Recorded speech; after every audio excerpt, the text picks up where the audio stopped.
El crecimiento continuo y acelerado de las ciudades ha traído consigo nuevos retos. Uno de los más grandes es alcanzar sistemas de movilidad eficientes, suficientes y amigables con el medio ambiente, que a su vez garanticen ser accesibles y seguros para toda la población.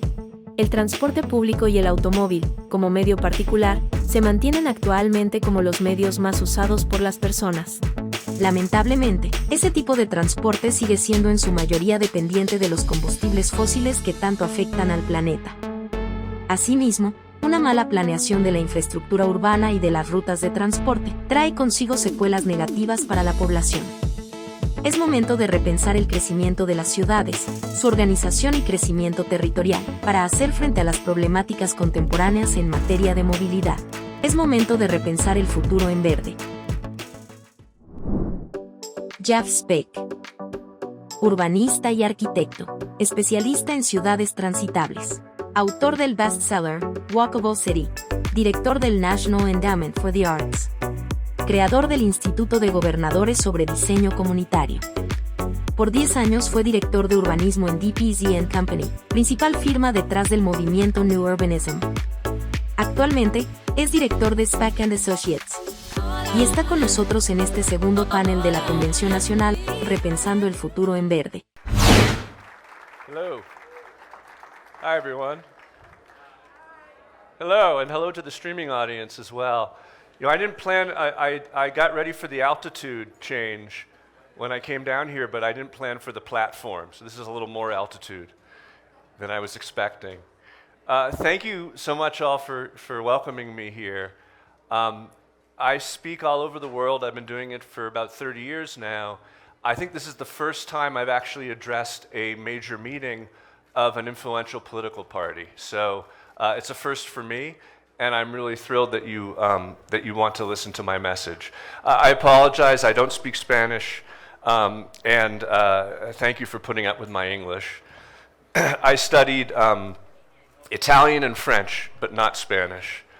And I'm learning words as I go, like Popocatépetl is my new word. That's probably not even Spanish, Incan or Aztec. So I want to talk to you today about the walkable city, and I'm clicking my clicker. I think I need either a new clicker or a new connection. I know the other one worked quite well. Okay. Okay. It's catching up. Now I'm going to go back.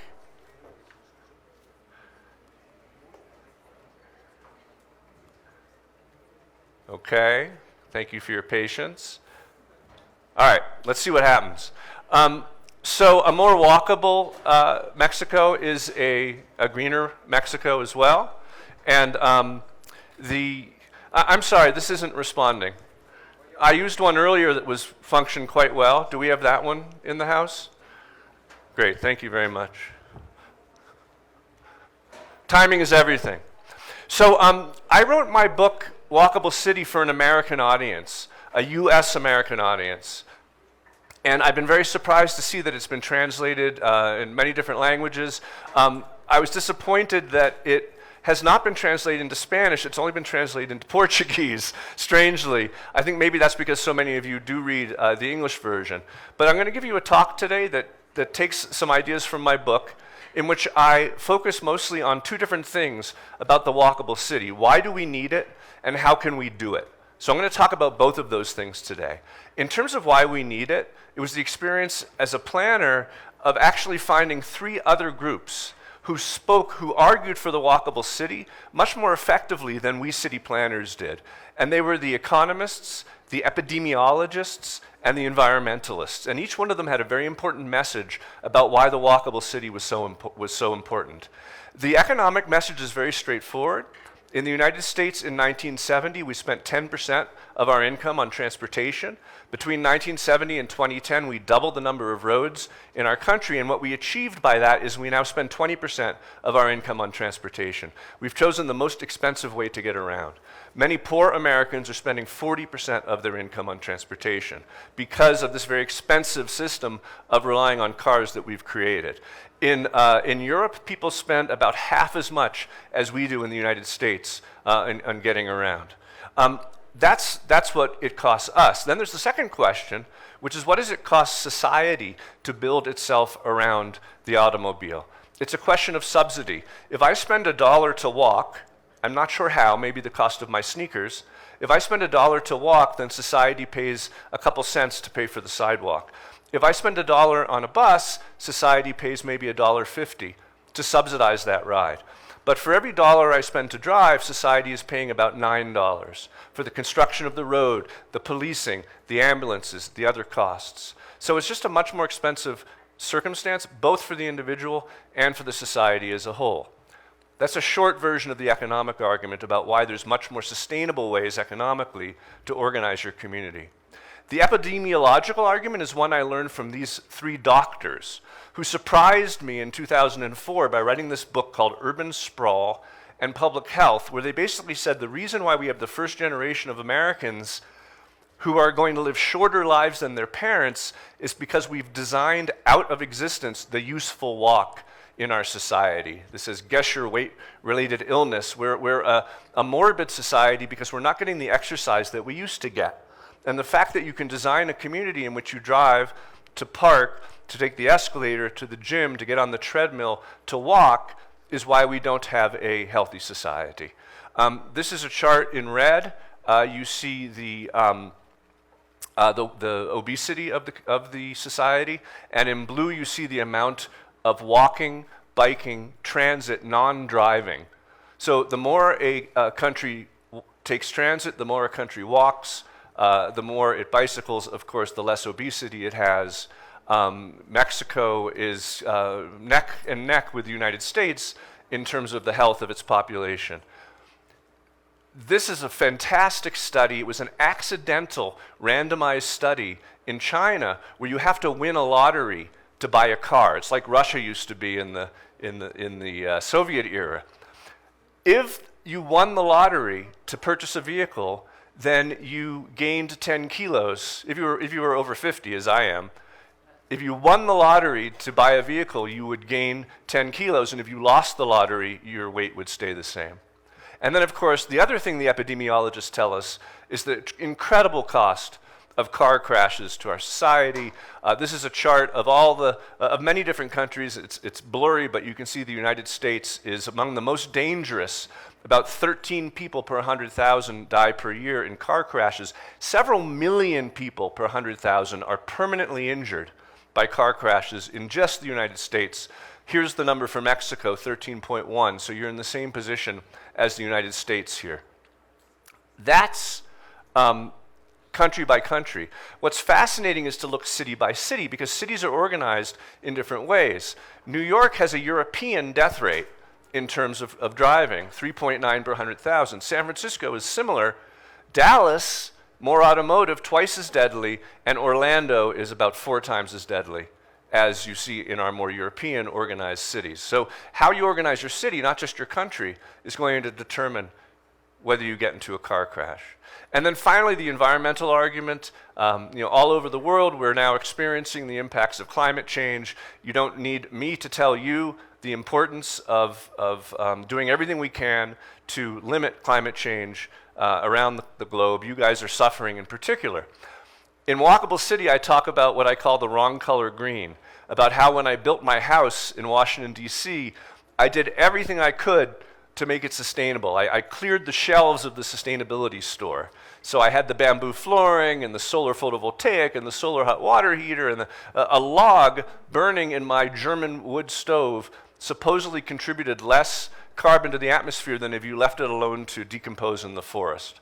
But all those changes had a very small impact compared to the fact that my house was located in a walkable neighborhood. It's what we call location efficiency. You can change all your light bulbs to energy savers, and you should, but changing all your light bulbs to energy savers saves as much energy in a year as moving to a walkable neighborhood saves in a week. So obviously, that's super important. This is a map of carbon in the US, and when we started mapping carbon, it sent the wrong message because it looks like the night sky photo of the US. It's the same image, right? It tells the story that cities are bad, suburbs are better, and the countryside is best. But that's because we were mapping per square mile or square kilometer.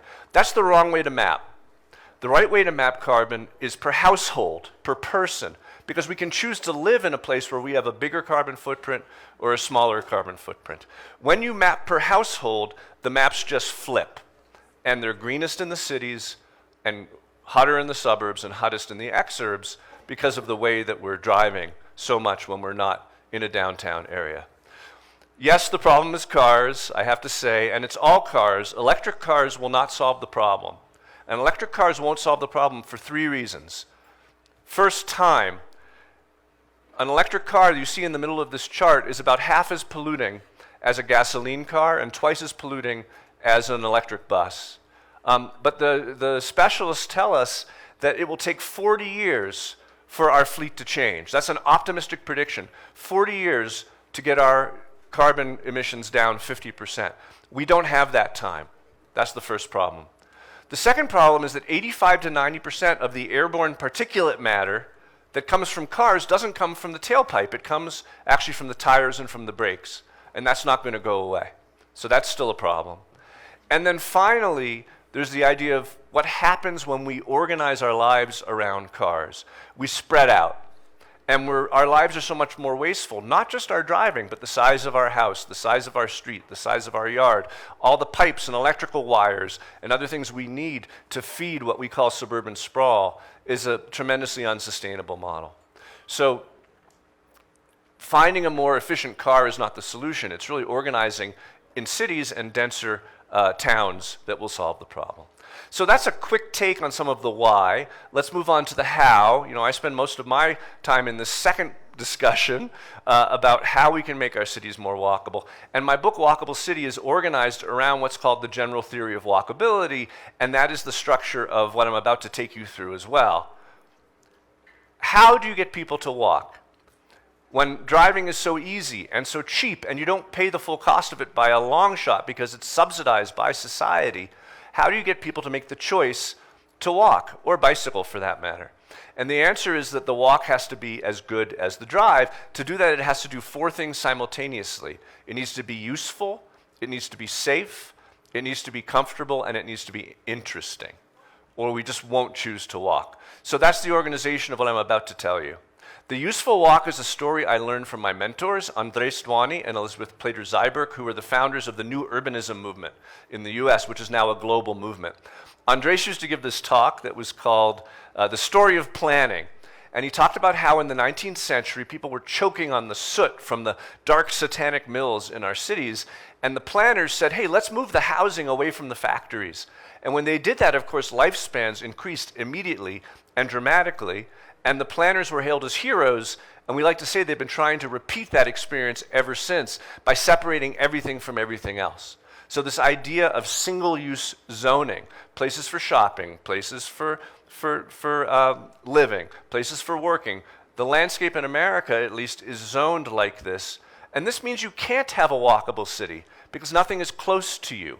If you want a walkable zoning map, a walkable city plan, it's going to look more like this, where the different land uses are scattered in and among each other like confetti.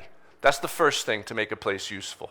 Which brings me kind of to the fundamental urban planning conversation, which is to say that there's only 2 tested ways to make cities. There's 1,000 ways to make a city, but there's only 2 ways that we've tested by the thousands.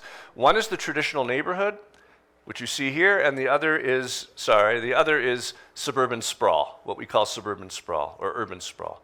The traditional neighborhood was not an invention. It evolved naturally alongside human needs. It's defined as being compact, diverse, and walkable. Almost all your needs of daily life are met within that one neighborhood. Suburban sprawl is defined as being not compact, clearly, not diverse, this is all housing that you're looking at, and not walkable because you can see there are very few streets that actually connect. Most of the streets are little loops and little cul-de-sacs, so those big streets that connect are extremely dangerous, high speed, and no one walks on them. So it's fun to break sprawl down into its constituent parts, the places where you only live, places where you only work, places where you only shop. Schools get bigger and bigger and therefore further and further apart. Even these baseball diamonds, 8 baseball diamonds, 8 football fields, but the fellow who lives in the house right across the canal actually has a 2-kilometer walk to get to the sports facility. Once they get there, they'll be fully exercised. They don't need any more exercise once they get there because of the presumption that everyone will drive. And of course, in this environment, everyone does drive, so we have to supersize our roadway system to get everyone from everywhere to everywhere else. I always tell people, for many, this is still the American dream. The house surrounded by nothing but other houses, but understand that it's a 2-part dream. The dream comes with the nightmare, because if you're separated, you have to reconnect with cars, often to absurd extremes. And the amount of money that we invest in our horizontal landscape of asphalt so that you never have to wait more than one cycle at a light. Because if you have to wait more than one cycle at a light in this banal, dead environment, you just want to kill yourself, and we can't have that happen. So, we're stuck. This has been try again. Well, that's pretty. I think it needs a little restart. I don't think the problem is this. I think it's the computer. This is a very visual talk, so I will wait for the computer to survive and enjoy the altitude.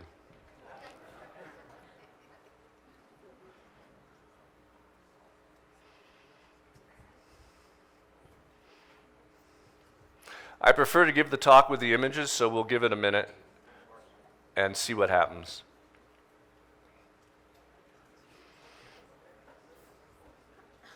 You may look at your phones. We're a little advanced here. Okay, great, we're back in business. Oh, all my jokes. Okay, so this says this, this light never turns green. This is not Photoshop. Being in these places, which are only driving places, can be very frustrating. It's actually very hard on families. The longer your commute, the more likely you are to be divorced. And of course, we talked about the toll that it takes on our health. Driving can be a real drag, and of course, walking can be worse in these environments. So these are the 2 models. The remainder of my talk today is going to be about what we do with existing places. But we're building new places all the time. And when you're building new places, you have these 2 models to choose from. On the left, you have suburban sprawl. On the right, you have the traditional neighborhood. And I want you to notice they're the same stuff. Places to live, places to work, places to recreate, places to shop. But how big are they? How far apart are they? And very importantly, do you have a block structure, a porous block structure of many small blocks? If you have blocks that are much bigger than 100 meters square, then actually you don't have the foundation of a walkable community. And when you look at this neighborhood that we're in, you actually see that. If you are going to remember one thing from this talk, if someone's presenting a plan for something in your community for a new design, look at the blocks, look at the size of the blocks. If they're not small, it's not going to be a walkable neighborhood. I just wanted to show you quickly a project that I did, one of very few I did in Mexico. This is in Baja. It's in Loreto Bay. And what you see is a main street that's a retail street. And then you see lots of small blocks. It's a little blurry, I'm sorry.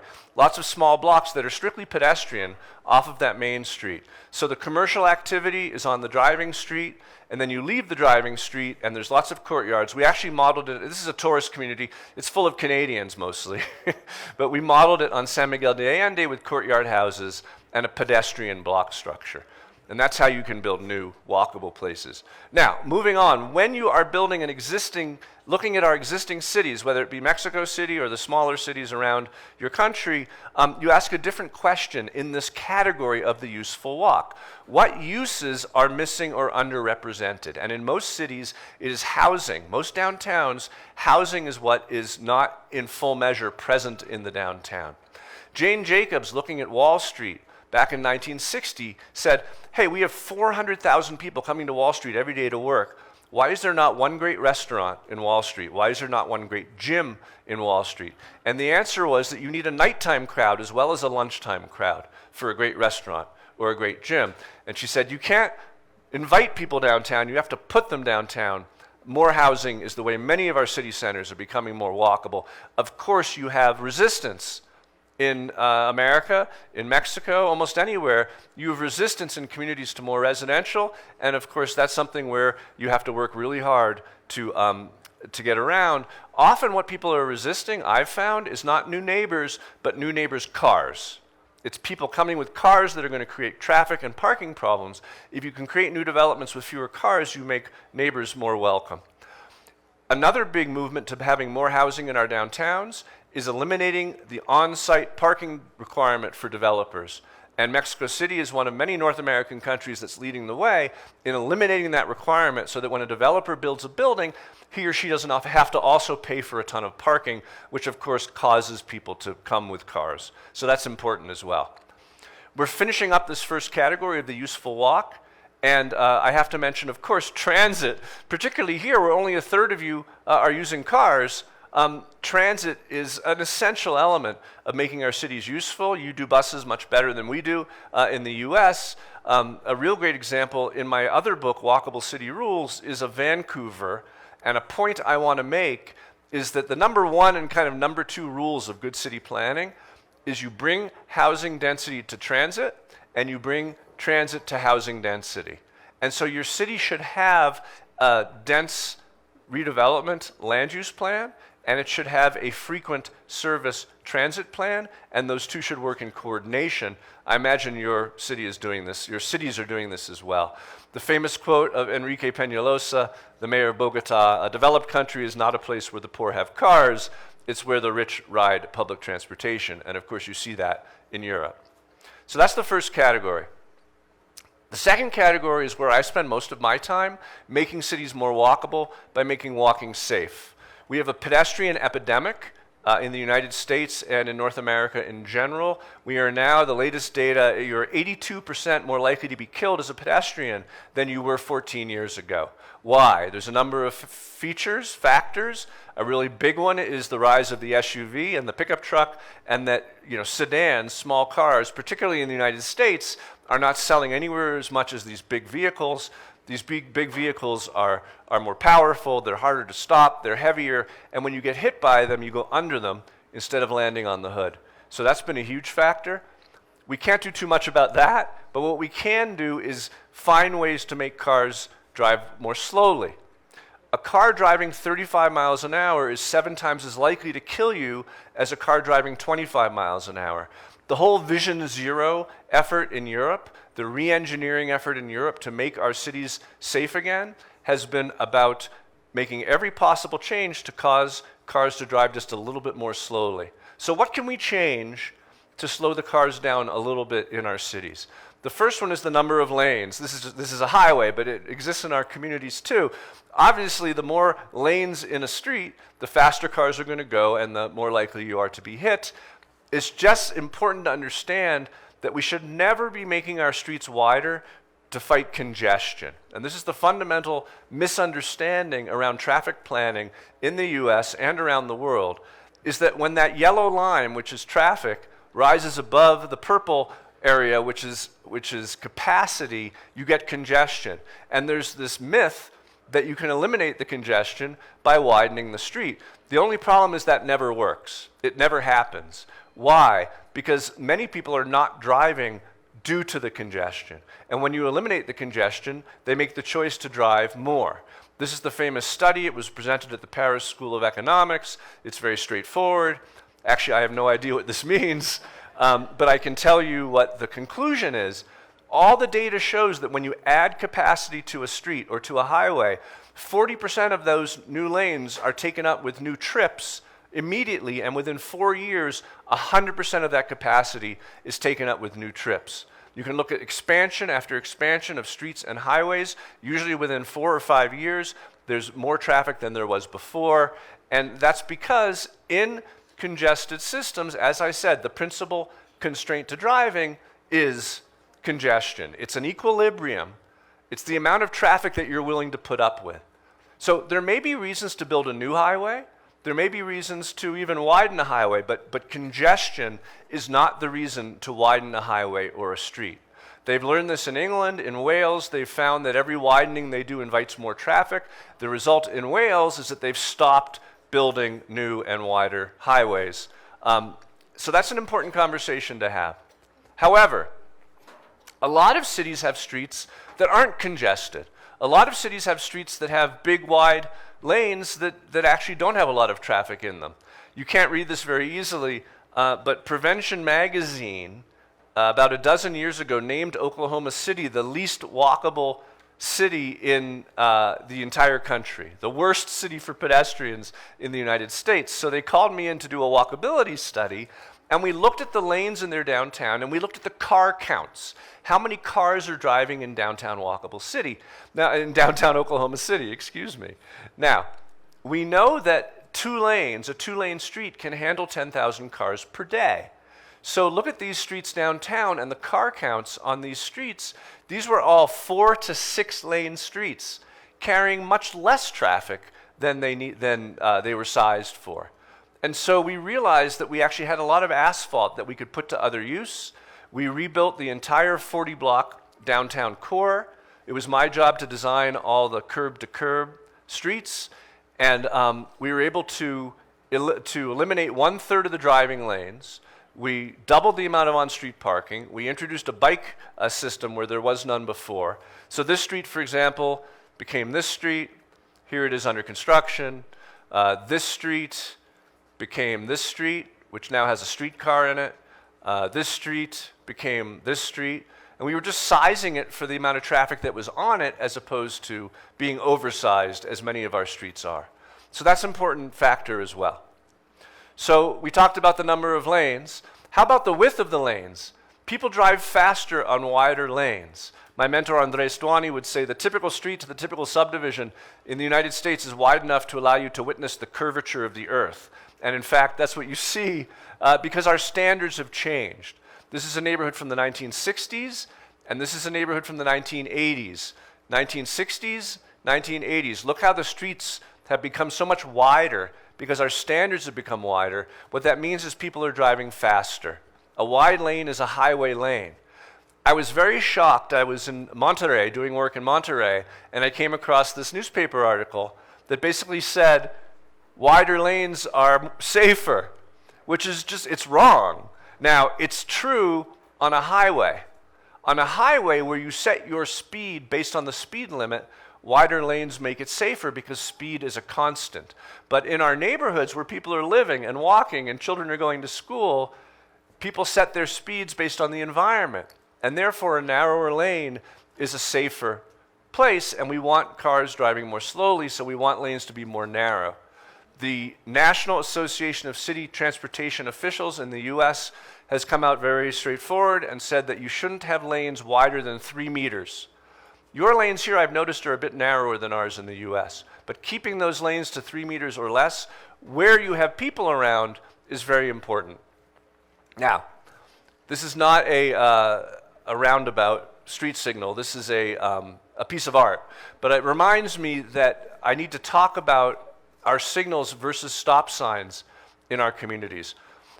In the US, and I think here as well, we're basically over-signaled. We have too many signals, which is a problem because signals are more dangerous than stop signs. People speed through the yellow, and people generally are speeding whenever they have the green. Always stop signs where every intersection, where every street stops and you take turns are so much safer. In Philadelphia, they had to remove 472 signals. And when they did that, and they replaced them with these always stop signs, when they did that, severe pedestrian crashes dropped by more than 2/3. So one thing I do whenever I work in a city, like here in Albuquerque, New Mexico, is to replace signals with stop signs. And that's something we can do in our communities as well. Interestingly, when we did it in Albuquerque, there was an uproar because people hate change, and they fought the conversion until they realized that they were actually getting through town faster with the stop signs instead of the signals. People learned that while they had to stop at every intersection, they actually were never sitting waiting at a light. So the commuters eventually demanded that the stop signs come back because not only were they safer, they were more efficient. Street trees, of course, are really important for making sidewalks safe because they slow cars down, sometimes dramatically, but better to hit a tree than a pedestrian. They're an important part of your toolkit. This is a Dutch artist's interpretation of what a sidewalk feels like without street trees, without parallel parking, nothing protecting it. And then finally, we have the biggest revolution, planning revolution, currently underway in only some North American cities, which is the bicycling revolution. Mexico City is, of course, famous for it. This is New York City's Prospect Park West in Brooklyn. When this cycle track, protected by parked cars, was put in, the number of cyclists tripled, sidewalk cycling went away, speeding dropped precipitously, injury crashes dropped by 63%. Remarkably, the street handles as many cars now as it did before. They're just not speeding from red light to red light like they were doing before. And I show this picture of the protected bike lane to contrast it with what we call the door zone, right? Where someone opens a door and sends your daughter into traffic. No one wants their daughter in the door zone. These lanes used to be okay. We try not to build them anymore. It's one thing to have a bike lane, doesn't mean it's a safe bike lane. And what happens when the bike lane is unprotected is that people put stuff in it. They put trash cans in it, they put dumpsters in it, the Uber driver sits in it even though there's ample parking. They unload, the buses, the police, the Peloton bicycles in the bike lane. Someone's always putting something in the bike lane. So it's very important to protect your bike lane from other uses. This is the new standard in Boston, where I live, in Cambridge. This is what they were doing in Europe 30 years ago, but we're finally doing it in the US, which is the bike lane out of the street, on the edge of the sidewalk, and this is how we try to build them now. And I wanted to show you quickly a project I did in Indiana. This is a new street which has tons of bike facilities and walking facilities and driving facilities. But it's the idea of the calmer, slower traffic that welcomes bicyclists out of the street in a bike lane. Even though that person's going the wrong way, they're safe. You all know about Mexico City as a great model. And another part of this conversation that's really changing the math in a lot of our cities is e-bikes. Whenever e-bikes are subsidized, they sell like mad. Of course, Europe and France and Italy had a big e-bike support. In Denver, in the US, in Colorado, they had a tax subsidy for buying e-bikes, and they couldn't keep them on the shelves. The e-bikes were selling super fast, so that's something also to encourage. Now, those two categories were the big ones. And I have enough time to get through the other two because they're quick and they're simpler, but they're also very important. And that's the comfortable walk and the interesting walk. The comfortable walk is a little bit counterintuitive because we all like wide open spaces and big views, but actually the evolutionary biologists tell us that all animals, humans among them, all animals were simultaneously seeking prospect and refuge. Prospect means you can see your predators before they attack you, and refuge means that your flanks are covered from attack. And if your flanks feel covered, then actually you're comfortable in a space. So a plaza is only as good as its walls. A street is only as good as the buildings that surround it. And we've been talking about this for a long time. What's the best ratio of height to width?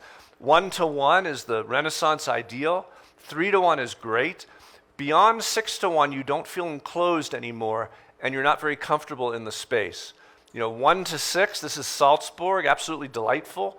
The opposite of Salzburg, of course, is Houston, where the parking lot is the villain. But of course, this is Houston from the 1980s. It's doing much better now. But it's that lack of enclosure that makes people feel really uncomfortable. The best streets in Mexico City or other places I love, like Guanajuato, they're outdoor living rooms. And you actually can't see to the horizon. You're so well enclosed in these spaces. Now, trees are, of course, a big part, both physically and climatically of making a place feel comfortable. And you guys grow your trees so well. Now, I know that some parts of Mexico are drier than others. Generally, though, when you plant trees, they grow. And that's such an important asset in your city centers. And then finally, a interesting walk is about the fact that we humans are among the social primates. Nothing interests us more than other humans. We want signs of humanity when we walk, or we'll be so bored that we'll turn around. So how can you make a city or a town look like it's got people in it? Well, I talked about how one-to-one was the Renaissance ideal for a city. This is a one-to-one street. This is in Grand Rapids, Michigan. But nobody wants to walk on this street because when one side of the street is an exposed parking facility and the other side of the street is a hotel that was apparently designed in admiration for that parking facility, it's just boring. It's too boring. We need activity. We need vertical articulation. We need lots of doors and windows. It only takes 30 feet. It only takes 10 meters of building to hide 100 meters of parking. That thin edge, that thin crust of inhabited structure that puts the parking out of view. And then this is one I call the Chia Pet garage. It's in Miami Beach, where they preserved the Art Deco storefronts and built a nice green garage behind. It's that activity at street level that really matters. And when you don't have that activity, when you have a blank wall, well, you guys are actually the experts at that. You know, I used to be at the National Endowment for the Arts. I would tell people that their urban art budget, their city art budget, should be a remedial, should be a remedy, a budget for making places walkable again. When you have blank walls, it's the murals that can make a huge difference in adding interest back to the community. So that's it. Those are the 4 categories. You really need to do all 4 of them. You can't just do some of them. And because this is a political gathering, I thought it might be useful to talk about some of the policy approaches that you can take to push these ideas forward. The first thing I would say is don't call it 15-minute cities anymore, because you may be aware there's been a big QAnon conspiracy about 15-minute cities, and somehow they've misunderstood what this means. And 15-minute city is the walkable city, and happily walkable cities doesn't seem to create the same set of enemies that the 15-minute city has. But walkable city policy, there's 100 things you could do, but here's a list of 8 things that many places are doing. Number 1, all over the US, but in certain parts of Mexico, you have single-family zoning neighborhoods where you can only build single-family houses. Those are absolutely destructive to walkable cities, and we're getting rid of them slowly across the US, and that's an important step to take. Both California and Oregon have outlawed single-family zoning. Second, as you're doing in Mexico City, eliminating parking minimums, one after one. It's a snowball effect. Our cities in the US are eliminating parking required minimums. Third, as I suggested, if you mandate density near transit, if you don't let communities on transit to build low density, but require that they allow high density on trains and on frequent buses, that's an important measure. In my state of Massachusetts, also in California, cities have to do that. Fourth, of course, subsidizing bus rapid transit. You all do that rather well already. Subsidizing the purchase of e-bikes has been a big change, as I suggested, in France and Italy, and then in Colorado, as I mentioned. We have a new program, several $1 billion are coming out of the US federal government right now to fund safe street repairs. It's a federal grant system. You apply from your city and you show them the safety improvements you want to make, and there's federal money for that. That's proving to be very useful. The Vision Zero movement in Europe and what we've been trying to do in the US, and almost everything I talked to you today under Safe Streets, is about replacing high-speed engineering standards in our communities with lower-speed engineering standards. And the Vision Zero movement is a great place to turn for information there.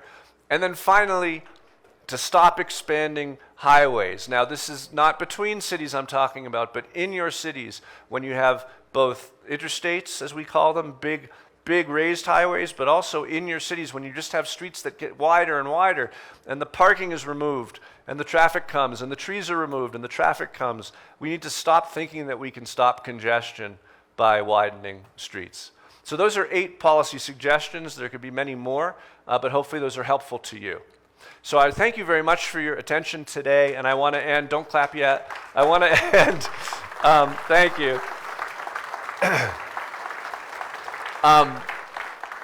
I just want to end by sharing a few resources. I've certainly told you enough about my book, Walkable City. If you're a practitioner, if you're a professional city planner or activist in your community and you're actually designing streets and doing this work, I have another book which I mentioned, which is much more technical, and I'd send you to this book instead, Walkable City Rules. And then I have a couple TED Talks that are translated into Spanish. If you want to see me speaking Spanish, that is available. And then finally, and this is perfect timing, in less than a month, I'm teaching a 2-day class at Harvard University. It's open to anybody. You can fly up. It's far, but you can fly up and spend 2 days with me in June at Harvard University, where we're going to spend all this time on these conversations. And you can find out about that at my website, which is jeffspeck.com. It's my name.com, jeffspeck.com. Now I'm done, and I thank you so much for your attention. Thank you very much, Jeff. Verdaderamente la planeación urbana es fundamental para el desarrollo de ciudades accesibles, prácticas, incluyentes y, por supuesto, verdes. Thank you very much. We're going to do a round of questions. Vamos a hacer una ronda de preguntas. Me parece muy interesante esta plática. Por ahí ya tenemos una pregunta. Perfecto. ¿Jesús? Gracias. ¿Arturo? Thank you, Jeff. That was absolutely incredible. I mean, this is the future. This is what we're inspired to do as politicians regarding our city and our policies, and how can we become a walkable city. Regarding Mexico City, or regarding Guadalajara as a metropolitan place, or Monterrey as a metropolitan place, the center of a metropolitan community, and if we direct our attention to Mexico City, this is a very special or particular things that happen to people that drive cars in this metropolitan area. You can wake up in Miguel Hidalgo County, then you can drive to your office in Coajimalpa County, you can have lunch in Álvaro Obregón County, then you can have a meeting in the afternoon in downtown, to be Cuauhtémoc County, and then if you go to the airport to catch a flight, you go to Venustiano Carranza County. Yeah. And we the people that live here, sometimes we don't even see the change of counties we're having every day, using our car, putting miles on it, contamination, pollution, all that. How can you do it? What is the answer to a city like Mexico that, even though we have some friendly, walkable counties, maybe La Roma with Cuauhtémoc, maybe La Condesa, also Cuauhtémoc, maybe you can do it there. But in most of the counties in the metropolitan area of Mexico City, it's very tough. What is the answer, Jeff? What would be the answer to start having a vision of urbanity, of mobility, that could come together with the things we have today and have the destiny of a walkable city, knowing that you have to do density, you have to do stop the construction of big streets, big highways, big speed highways. That would be my answer. And congratulations with your Thank you for your question. If I had the answer, you would have heard it already. But I think it's important to acknowledge that a walkable city or a drivable city, it's not just a binary choice. It's not just A or B. Every day, as public servants, as state officials, as locals working in their own community, you can make choices and investments that will push the needle in one direction or the other. So in the U.S., in some ways, most of our cities are less walkable than Mexico City, right? But we don't give up, because we understand that we can make changes every day to make an intersection safer, to put in a regional scale bike path, to make investments in transit that will make the likelihood of walking just a little bit greater and the likelihood of driving a little bit less. I do think if you want a single answer in terms of how to organize our metropolitan areas, if you can make the investment and be a green party that leads with green inspiration, it is a nodal rail system with density at the nodes. For example, in Honolulu, they're trying to reorient themselves around a more walkable lifestyle, and they're not doing what we call TOD, transit-oriented development. They're doing DOT, development-oriented transit, where they're building a new rail line, and I know you're building more rail here. And then specifically at each rail stop, there are plans for high-density development. If you want to change the shape of your region in a fundamental way, it's going to be around density focused on transit. But again, there's no one answer except all the little things we can do every day that make a difference. Thank you, Jeff. Hello, my name is Jesus Esma. I'm a congressman here in Mexico City. I believe this is the first time Jesus is going to ask you something about something of your expertise. But I mean, what can you see about legislation for to do whatever you have to do that you talk about? For example, for being walkable, for being these green cities. For example, and this is I'm going to ask you something that it has to be with the question about Arturo asked you before. Right now we have here in Mexico City some zones that are for homes, and we protect them a lot because we don't like to have a restaurant or office right in like a neighborhood. Right. Do you think one of the principal legislations that we have to do is to understand that if we have restaurants, if we have office, schools, hospitals, it's not going to be insecure in our neighborhood. It's going to be walkable and maybe more green cities. What do you think about legislation in Mexico City? It's becoming to have green cities and walkable places. So again, there's a couple types of legislation that are currently, our most progressive states are probably California and Massachusetts. And in those two states, you see legislation around, first of all, eliminating single-family zoning. So now any single-family house lot in California, you can now turn into a 4-family lot, as of today. That's an interesting rule, right? Secondarily, in Massachusetts, we have a new rule, which is if you're on a frequent transit stop, as a municipality, you have to allow developers to come in and do dense development. So that's another thing that's happening that you can legislate. So those are just two things. But I think that there are just thinking about other e-bike subsidies, as I mentioned, are super important. And to identify the different ways in which you're currently subsidizing automobile use. I think that's important as well. But you ask a really good question, which is, are we going to be successful in bringing mixed use and commercial uses into residential neighborhoods? That's really hard. And what we found in our work in the US, and why we focus on city centers and town centers and neighborhood centers for walkability, is that the place that you can create more mixed use is not by bringing commercial into residential areas, it's by bringing residential into commercial areas. We have a lot of downtowns and city centers and town centers in our communities that are that have some housing, but are principally commercial, and actually people want to live there because they can walk to the restaurant, walk to the store, walk to the gym. It's by focusing on allowing and even subsidizing more housing in those mixed-use places that you can achieve walkable zones much easier than trying to bring a restaurant or a gas station into a residential neighborhood. Here's a question. Lots of questions. Who's got the mic? She's got the mic. She's gonna. Hi, Jeff. Hi. Hi, Jeff.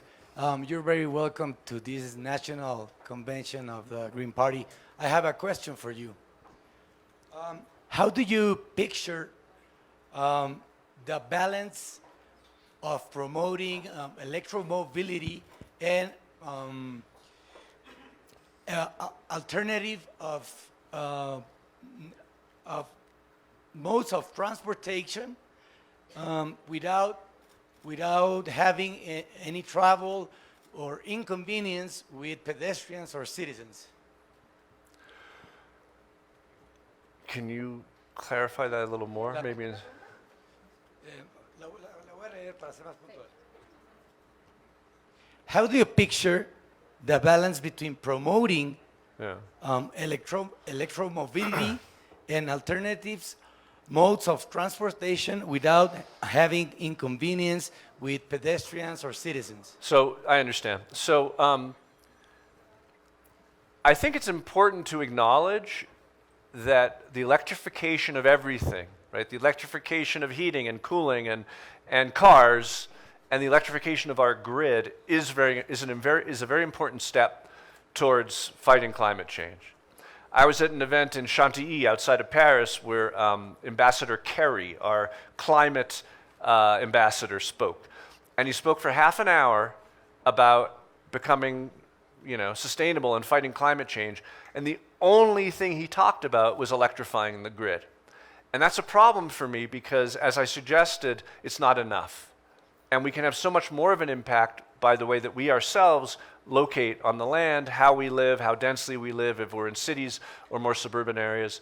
So I would split up the electrification argument, which is important but not my argument, from the other issue, which is these other forms of mobility, the e-bikes, the bicycles, the e-scooters. These are, in many cases in cities, creating some conflicts with pedestrians. And you hear stories, God help us if a bicyclist runs over a pedestrian and kills them. It's the headline for a week. Meanwhile, in that same week, 20 cars have killed pedestrians.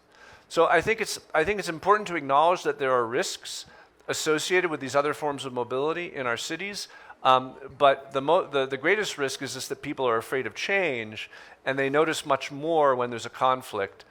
I like to say you are more likely to be killed by a vending machine falling on you than you are to be killed as a pedestrian by a cyclist.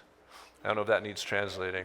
But there are conflicts, but generally a city works. A city works for transit, it works for pedestrians, it works for micromobility, or it works for cars. One of the two. Those are your choices. Thank you very much. You're so right about whether the city is in pro of the habitant or the cars. And we can see that all over the world. Yeah. Time for one more? Yes. Or two more? Hi. First of all, thanks. It was an amazing presentation. I have a question more based on the social element of walking cities, which is, for what I understood from the presentation, gentrification actually makes a city more walkable, right? It's safer when it's gentrified. There's everything in one place, so you can walk around it. But the people who actually live there, they have to move away from they were because it's more expensive. I want to know what's your opinion on that, on gentrification in terms of what do you think? Is it good because it makes more walkable an area? Or is it bad because it actually, gives the poor people the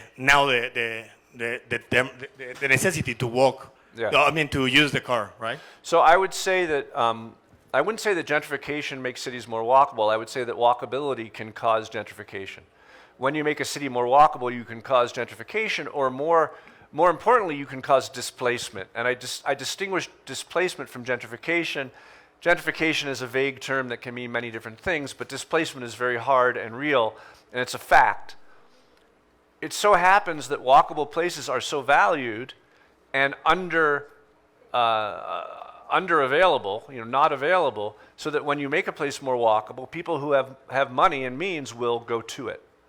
It took me 30 years as a planner to realize that what I'm doing in making places better is making them more expensive. I can't help it. If I do a good job in making your neighborhood better, it's going to end up being more expensive. That doesn't mean that I shouldn't do it. It means that there need to be measures in place to prevent displacement. And in the US, we've developed a number of tools that some cities care to use and some cities don't care to use, which are trust funds, that housing supply trust funds. They're renter-to-owner mortgage programs. There are what are called tax abatements, so that if you live in a neighborhood and your property tax goes up because it becomes better, if you're a resident there already, your personal tax doesn't go up. There are 4 or 5 tools that some cities in the US use to make sure that with improvement does not come displacement. But I should say some more left-leaning administrations care about that, and other administrations don't care about that. Over here. Hi, Jeff. I'm Luis Martinez. I am a congressman for the... Hi. Hi. Jeff. I'm Luis Martinez. I'm a congressman from... Hi, everyone. I am Luis Martinez. I am a congressman from Green Party. I have a question for you, and is, what practical steps can decision makers to take to ensure accessibility and inclusion of vulnerable groups in public transport and urban planning? So it's been the biggest struggle as a profession in planning to truly achieve inclusion in the meetings where you're making decisions, where city councilors and planning commissioners are making decisions about the future of cities. It's really hard because the people who tend to show up, I don't know the Mexican situation, the people who tend to show up at the meetings in the US are people who have free time. And if you're working 3 jobs, you probably don't have free time to show up at a hearing. So when we do a project, we actually send people into the community with clipboards. We of course have a major online presence, but a lot of people aren't going online either, right? We make sure there's a phone interface that comes into the planning process, but mostly because the poorest people aren't online and they can't make it to the meetings, we do send field agents out into the communities, into the weekends, to the ballparks, to the barbecues, with clipboards to ask people questions. You really have to go to them because they often can't come to you. It's still an imperfect system, but we do the best we can. Perfect, thank you. Yeah. Thank you. Hello. Oh, one last question over there. Acá atrás también. Hi, my name is Natalia. I'm an architect, and I have a very quick question that my partner already asked. And how would it be possible to densify and urbanize most of Mexico without making the best places in the city go up in price, and likewise making them only available to the rich sector?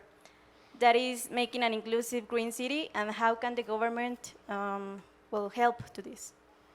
Well, I think as we discussed, making places more walkable and more sustainable can make them more expensive.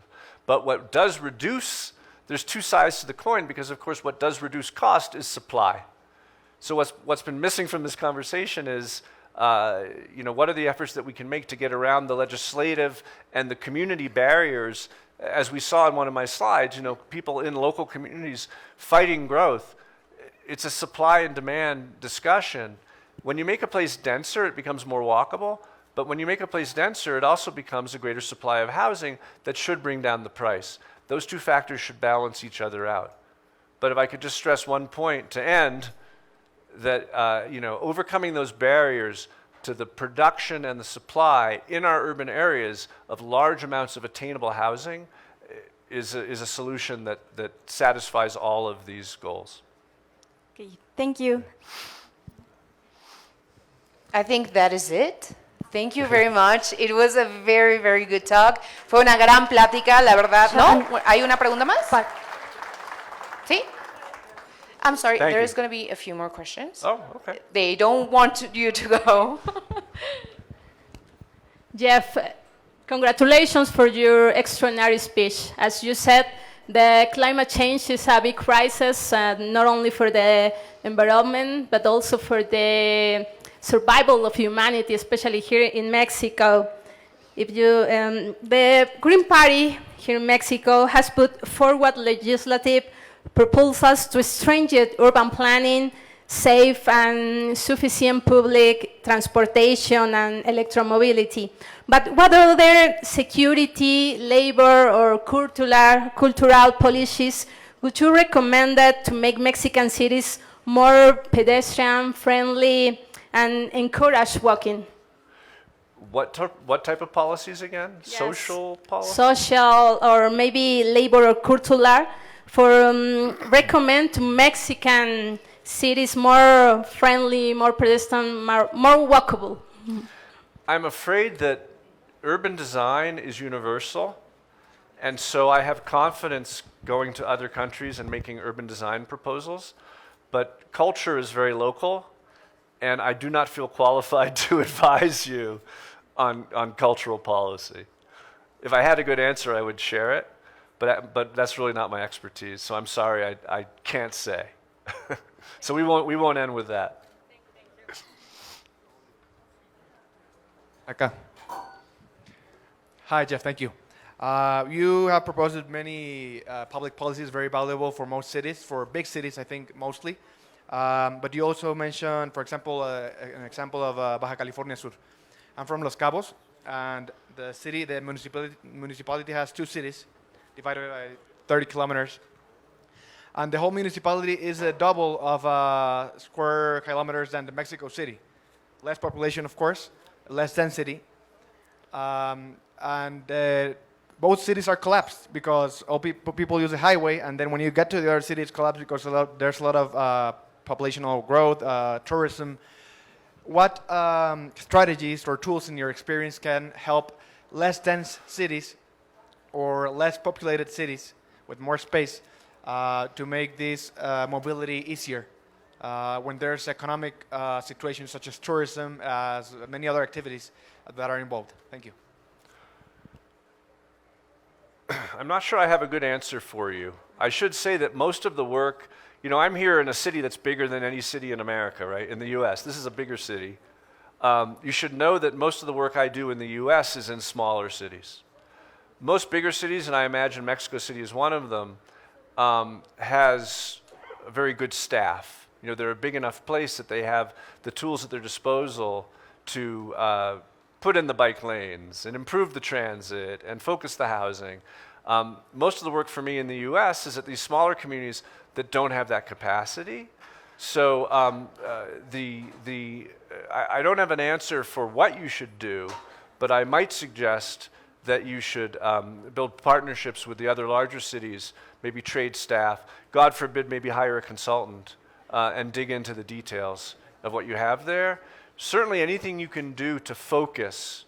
What's most remarkable about walkable places is that the majority of our cities, the majority of even our walkable cities geographically are unwalkable, right? They have small areas that are walkable, and that's where the reputation of the city is built. That's where the greatest value is. That's where the greatest energy is. It's where the greatest number of patents per capita are being generated. And a small heart like that can power a whole region. So the only real, perhaps intelligent advice I could give you is to find that walkable heart and focus your resources there, because the reputation of your region, of your extended city, might depend on that heart.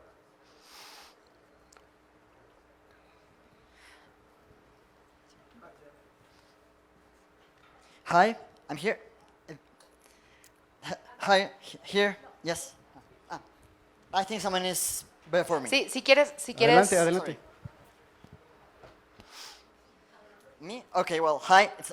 It's nice to meet you. My name is Diego, and I have a question. I think if we want to solve this environmental issue that we have, as you said, we have to all work together. And one thing here is that it's very important to make these walkable cities, but it may also reduce, of course, the amount of cars we use, which is good for the environment. However, how can we work with companies, like car companies, so we don't alienate them and they also help us to solve this issue altogether, both society and also the companies? It's hard. The car manufacturers, and I think so much of the dominant cultural conversation around sustainability has always been asking the question, how can we make better cars, right? But I don't think that's the right question. Cars, so I've worked with Ford, I've advised Uber, I'm friendly with these institutions, But I think it's important to acknowledge that the car, which is a dispersal tool, and the city, which is a concentration tool, are fundamentally at odds with each other. Lewis Mumford, writing in the 1930s, said the right to have access to every address in the city by private motor car is the right to destroy the city. And so, you know, I know that at least when I was talking to Ford 5 years ago, they were putting a lot of effort into autonomous buses. And certainly anything we could do to get the car companies to focus less on that atomic individual vehicle and on group vehicles like buses work to support urbanism. But I'm not going to pretend that there's a good solution for cities in which each individual is driving their own car around. I should also say with the oil companies, I do a lot of work in Texas. It's funded by oil companies, but I was afraid to say it during my lecture, but there's probably no single thing, there's no single factor that could have a more positive impact on climate than a big gas tax, a big petroleum tax. That's not politically viable in the US, and I don't know how big your gas tax is here and what's possible. Here's where I get pulled off the stage. But the fact is that, you know, we subsidize automobile use because our economy is based on it, right? We subsidize automobile use tremendously in North America, and that's why we have the landscape that we have. Thank you. Thank you. One last question. Ahora sí, es nuestra última pregunta. Adelante. Hi, Jeff. My name is Alex. I have a brief question. In your experience, can you give us some more examples of success regarding creating the conditions for walking as a means of transport? Let's say, which could be the best practices we can look up? So,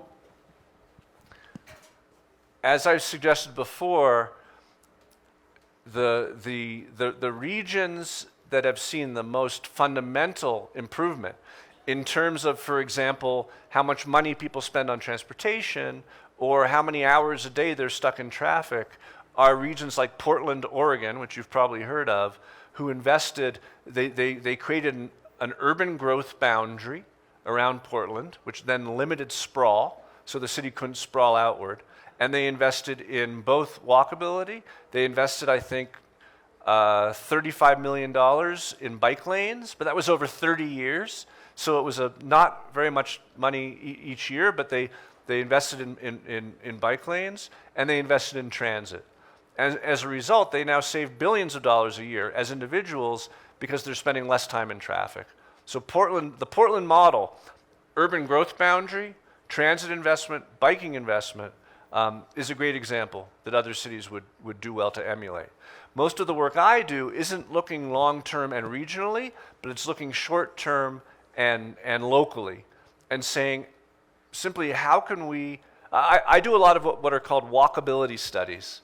And a walkability study in an existing downtown asks the question, how can we figure out in the least amount of time, spending the least amount of money, how can we witness the more number of people biking and walking in a downtown area?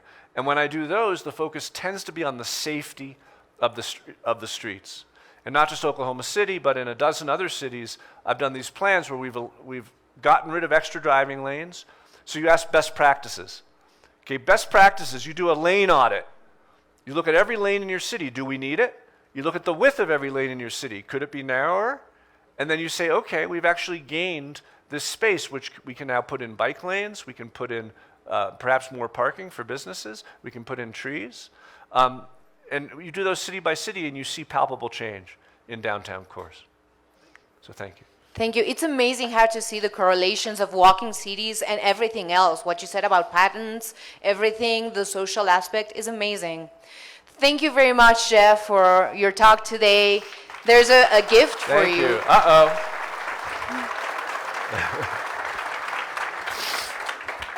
Thank you, Jeff, to share your time with us today.